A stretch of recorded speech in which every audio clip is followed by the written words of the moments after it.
പ്രേക്ഷകരെ, താനൂർ ബോട്ട് അപകടവുമായി ബന്ധപ്പെട്ട് വലിയ വെളിപ്പെടുത്തലാണ് ഇന്ന് റിപ്പോർട്ടറിലൂടെ ഉണ്ടായത്. ദുരന്തത്തിന്റെ വെളിപ്പെടുത്തലിന് പിന്നാലെ മന്ത്രി അബ്ദുറഹ്മാന്റെ ഓഫീസിലേക്ക് യൂത്ത് ലീഗ് മാർച്ച് നടത്തിയിരിക്കുന്നു. മാർച്ചിൽ സംഘർഷം.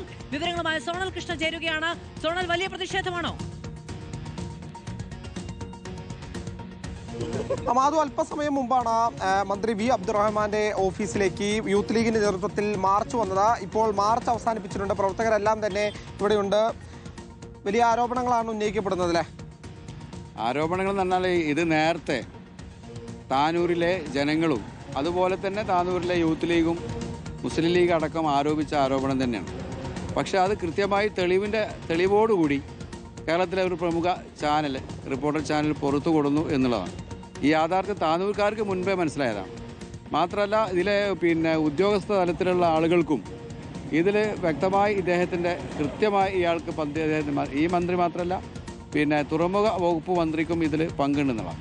അതുമായി ബന്ധപ്പെട്ടുകൊണ്ട് അന്ന് നമുക്ക് തന്നെ അനൗദ്യോഗികമായി കിട്ടിയ ഒരു ലഭ്യമായ ഒരു വിവരം തന്നെ മന്ത്രിയെ, അഥവാ തുറമുഖ വകുപ്പ് മന്ത്രിയെ ഇദ്ദേഹത്തിൻ്റെ ലൈസൻസ് നൽകാത്തതുമായി ബന്ധപ്പെട്ടുകൊണ്ട്, ഈ ബോട്ടിന് ലൈസൻസ് നൽകാത്തതുമായി ബന്ധപ്പെട്ടുകൊണ്ട് അന്നത്തെ താനൂരിലെ മന്ത്രി ശ്വാസിച്ചെന്നാണ് കേട്ടത്.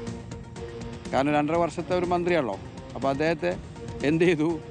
താനൂരിലെ മന്ത്രി ഈ വിഷയത്തിന് ഡിലേ വന്നതിന് പേരിൽ താനൂരിലെ മന്ത്രി ശാസിച്ചു എന്നുള്ളതാണ് അന്ന് അനൗദ്യോഗികമായി നമുക്ക് കിട്ടിയ, അഥവാ അഹമ്മദ് തേബർ കോവിലെ ഓഫീസുമായി ബന്ധപ്പെട്ടുകൊണ്ട് നമുക്ക് അനൗദ്യോഗികമായി കിട്ടിയ വിവരം എന്ന് പറഞ്ഞാൽ കൃത്യമായി ഒരു മന്ത്രിതലത്തിൽ ഒരു ഗൂഢാലോചന എന്ന നിലയ്ക്ക്, അതുപോലെ തന്നെ ഈ വലിയ ദുരന്തത്തിന് ഇടയായ ഒരു സാഹചര്യം സൃഷ്ടിച്ചത് ഈ നിയോജകമണ്ഡലത്തിലെ MLA ആയിരുന്നു.